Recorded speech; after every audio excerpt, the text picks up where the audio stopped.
ball is in Blacklist's court. If they don't figure something out, Aura, Fire will just run them through. Yeah, and in our moments, in our casters halftime, we got to talk about their overall draft, right? Really smart ideas coming up from Blacklist International to show off the Moskov first, knowing that at the end of the day, that it's going to be Aura Fire who needs to make that first move. I love the insurance policy, but putting Renegade on something like a farm is something irks me about that. Something that's not very Hitman-like, put in the hands of Renegade. But just the same, Aura Fire, I gotta commend the fact that they've won the draft so much from 1 to 4 that B5 was just, or B4, was just Uranus. Like, yep, just pick the Uranus. We plant that in the dead lane, and we know that the Joy wants to rotate, so we just win elsewhere. So I'm loving it. This is, again, coming from the Filipino on this, right? Coming from a Hitman Stan, coming from the big brother of Edward and Oheb. It's weird that I'm thinking this might actually go down the route of an Aura sweep. I don't know, because based on just before we actually got to that pause, we did see right below us what the predictions are looking like, with 85% still believing that Blacklist is going to be able to take it away. Out of the agents. I don't think the Aura fam knew that the match was happening this early because it's +7. Right? So timing-wise, they're like, oh, match is on already? Oh, wait. Yeah, I don't know. I think it's theory. It's theory, but it's also particularly tough to believe in the draft, right? I agree that the insurance policy feels like a good idea, but I think, Blacklist are coming back into their old roots of making sure, if we're going to team fight, we're going to team fight hard. If we see Edward get caught, call Altar, flicker coming in from Renegade is to be expected. Yeah, so that's one thing that Blacklist has, an amazing box. But just the same, the re-engage and the threat of activation from Aura, not only having the Kaja for themselves, because the prior threat was, we can just have Reza steal it away, but no, that's not going to happen. They have the DJ themselves. So if they catch anyone sleeping from Blacklist, then yeah, they can pick the fight. But wait, up top, Kabuki. He's taking way too much damage here. He's going to be forced to lose something. Early recall, which means an early lead for Oheb. Oh, Kabuki decides to stay around for this last part of the wave.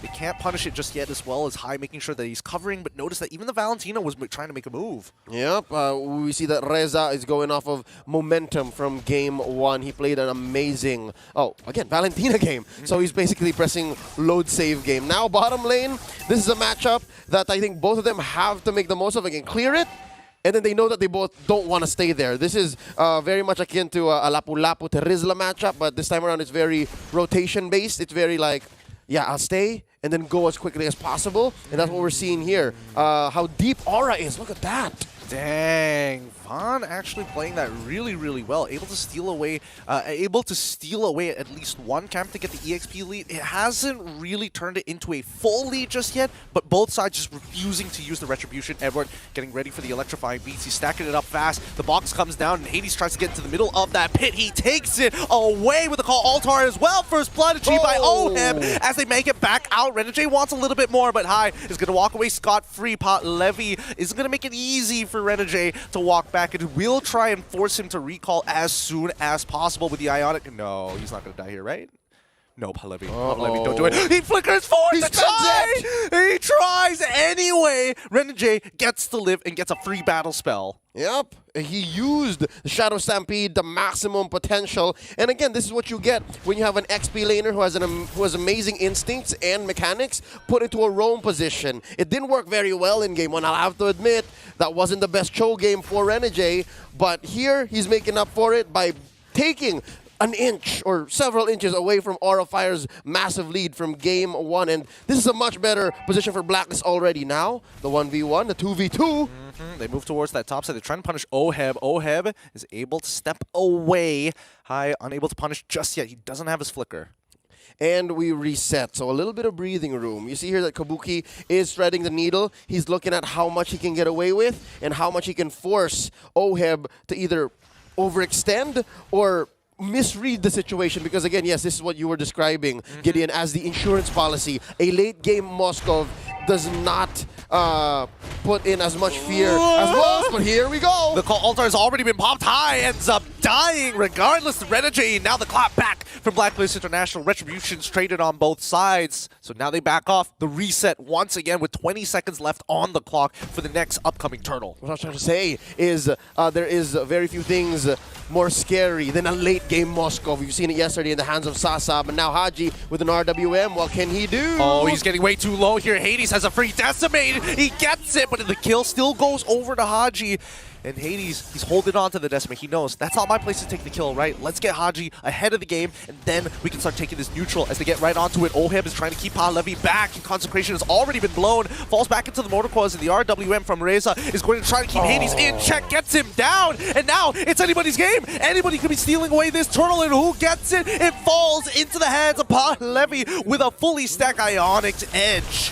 And the fight dissipates. They have dispersed away from the turtle's nest, and this gives Aurafire a small lead, about 200, 300 gold now. They're threatening Renegade. Do they know Oheb is here? Do they know that he did not retreat? There's still that big heart left in that wave. Yep, you don't want to be missing any of those. But then again, we've already passed the 5-minute mark. It's not going to matter any longer. But the amount of pressure that Aura is putting on this very first Tier 1, 5 minutes into the game is looking good. Slight leads on all sides. Call Altar is already down black. Oheb still falling at the very, very end. Tries to use the Inspire to keep himself alive. And now RWM, as the clap back, High is able to use the lightning bombs just to get out of the box. Oh, so close. But that's never enough. Now Van with the clapback, bombs away. Hades, oh, he got terrified. Yeah. Oh, that's so unfortunate that the Terrify makes you go the opposite direction. It feels so bad. Oh, I was just saying, man, this early game was relatively slow for Aurafire compared to game 1, right? But that's because they invested a lot in their defense. Look at this, High now on that Kaja with a brute force breastplate. So yeah, gonna be able to catch up. Van and Pahlevi each have a radiant armor already, so they're not so worried just yet about Oheb, the aforementioned insurance policy. But yeah, they are ready to face off against Edward and Haji, who is going to be that mid to somewhat late game power spike before Oheb is ready. Even Renegade is threatening, is posing a good threat, given that this is a Faramis. He is building a roaming Faramis, but look at the positioning. Look at Edward. Oh, he wants it. He's already trying to close the distance, but he notices that High still has his ultimate. And there's no way to really bait this out unless you all in. Edward doesn't want to do that just yet. Van trying to close off their options, knowing that they're going to be around that purple buff side, allowing space for Pahlevi to immediately start clearing out the waves. On a fundamental level, when you're talking about the draft presented by Blacks International, oh wait, there's a pull! The Divine Judgment looks good, but Edward decides just to walk forward, take them all out with the electrifying beats, even getting the Vengeance out. Kabuki now going to get punished, falling into the Assurance. Aura, a double kill for Agent Zero, and now Vaughn, he has to do this with zero support. He has to make it work. He knows that Hades doesn't have his Retribution, but he can tank all the members at once. He needs to start speeding this up. He's got Retribution. Oh no! He drops it, and he's able to secure the turtle. Does he get to walk away for free? Ooh, Call Altar protects the rest of the team.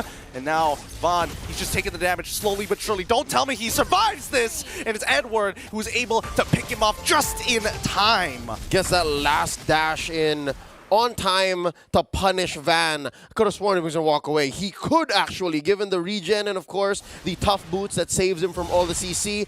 Rather the soft CC that Blacks International has. That's what I was trying to get to earlier before this all broke out. Blacklist, relatively lacking in vision. They can't really face check into bushes as safely as most lineups can these days in this metagame. And they also don't have solid lockdown. If there's a fight that they're going to win, it's a fight that Aurafire walks into willingly. Exactly, right? They are the ones who need to take the initiative. Edward just stopping the recalls, trying to keep Aurafire on their toes and break away from the tempo. Reza now punished. The Shadow Stampede is able to pull him back into the RWM, forcing out to steal the Call Altar to save his own life. And now Blacks International, they have their formula. They understand the dynamics of these team fights. But so far, Aurafire are still a step ahead. Edward struggling to protect this Tier 1 down bottom. Going to be able to do it. But yeah, we've been talking for what, the past couple of minutes? Oheb never left top lane. Palevi has been keeping him honest, and he's still there. Yeah, Palevi is just he's gonna wither the storm, of course. But here we go. Hades, he's walking up blue, close high, actually flickering forward into the Divine Judgment, ensuring, no, Kabuki misses, and now the kill goes over to Reza. You wanted a snowball Kabuki, but hey, if you're gonna miss, Reza's gonna take it. Renegade forced to back away, gives the information over to Oheb, and the tier 1 needs to be sacrificed here. Hey man, a kill is a kill, and as long as we're pushing the tempo, yeah, we are ahead. Aura Fire, they want to keep feeding that fire fuel to it, these logs, this gas, and they just keep on going. Now, Turtle has turned into Lord. This is a major objective that I think BLACKLIST can commit to contesting, but they have to have full vision. Oh no, not like this. Not with the waves being cut this deep in. Oh, shades of the General, shades of the Lar. Look at how deep that Uranus is in. I hate it. I hate it so much. The double proxy already looking so very good, and now they're getting on top of Van so far. He's tanking it, but he's only taken so far. Whoa. He ends up dying regardless. Reza tries his back. The Shadow Strikes are good, but Edward finally pops his vengeance at the very end. He doesn't have the electrifying beats, but the rest of BLACKLIST International are a man up, and here comes Palevi to stand in that front line, taking almost no damage against Oheb, who doesn't have his items. Without that retribution and stop, but Bennett's rage comes out. Mega kill coming out from Agent Zero, who helps Hades secure this Lord with his own retry. BLACKLIST finally back away. They are yet to be out of the woods. Aura Fire still ahead, maybe 800 gold. And now Edward, close to it! Forward flicker by Kabuki! All right, that just puts us back to 0, maybe. I don't think it... well, I guess it kind of puts us back to 0, right? I mean, close to it. Yeah, the minions are going to spawn in about 4 more seconds. Edward is going to be back up at 19. A little unfortunate. Slightly better for BLACKLIST this time around. They have their minions enhanced by the Lord, marching down through mid. And yeah, Edward stayed a little too long there, maybe a second too long. And yeah, bad news is BLACKLIST aren't going to be able to capitalize on this Lord. Yeah. I mean, not a single turret pushed. Not a single one. And now BLACKLIST, they're slowly pushing back up, right? Look at the side lanes. They're just getting taken care of. The 1 and 4 from Aura Fire is good, and Palevi is just this huge brick wall that BLACKLIST International need to deal with, and they're going for it, right? They push him out of position into the rest of Aura Fire. The Divine Judgment pulls back into the RWM, but it really does matter as the Shadow Stampede is able to counter it. Call Altar of their own, and Von too low. Double kill for Oheb, and now Palevi is on the run. He cannot tank any further than this.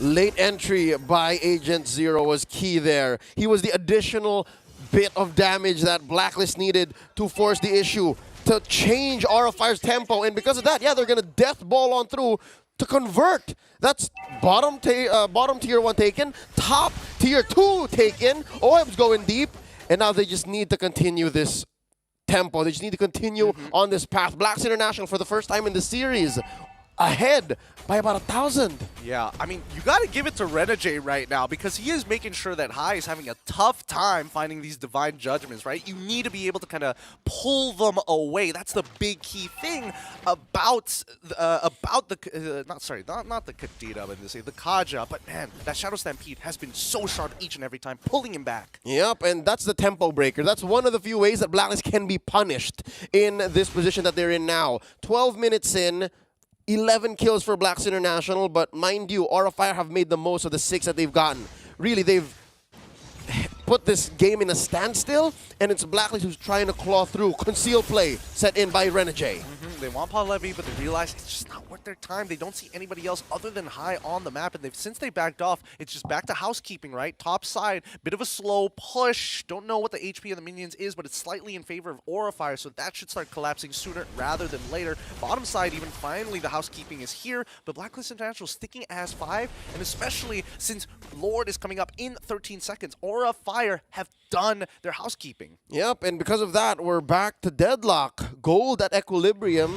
Negligible lead here, but just the same, this is a Luminous Lord. So what they have to do is work on the long lane, make sure that that's pushing, make sure that's winning, and then go. There's a pull! Yup, Hades, he's chunked out so low, ends up dying to Kabuki, and now BLACKLIST International with no retribution. This is going to be easy for Palevi, even if he has to sacrifice his life. RWM is going to be coming out as well. Return RWM from Reza just to stop Haji down, but BLACKLIST International try their absolute best. They still can't take this Lord away from Aura Fire, who has have the Retribution. So hard to go for the turn. Two things. Renegade was way off. They were dealing with something else in mid, and I'm not just so sure how deep Hades was or why, but I think key there was the Divine Judgment, right? So that was a great read by High. Second is the fact that Aura Fire understand that they needed Hades.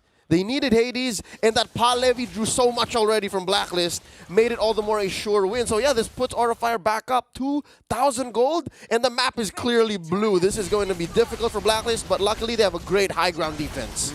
Yep, Oheb is scaling up fast. His damage is starting to ramp up quicker than necessary, but let's keep in mind, right? Yep, another purchase, finishing off his 4th item and now building into the 5th. Aura Fire still with the lead so far. They will take all the outer turrets before Blacklist is able to respond back as the second wave is about to collapse on top side. Ooh, Kabuki tastes a rogue spear, but clapping back to Oheb just the same with that Renner shot. Something to note, when you're inside Blacklist base, this is a better situation than they were in game 1.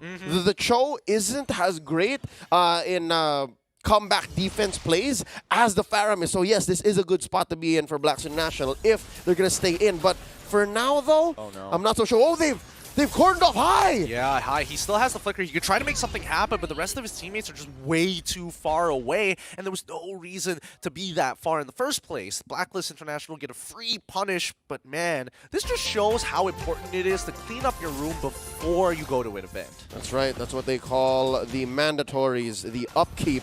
And here you see, oh, the RWM, the answer. It came out, but it's just to clear the waves, right? They refuse to lose. Oh no, the wall, it actually collapses on towards Von's side. Renegade could maybe make something happen. Doesn't get close enough, but it's going to be Haji who secures that kill. Haji flickering forward aggressively, and Reza now dropping the RWM to look to punish. Winter Truncheon looks good, but in the back lines, we already see it. It's Edward, Agent Zero, finding 1 kill for himself, and a second one on top of Levy with the help of Renegade. What an aggressive maneuver from Blacklist International.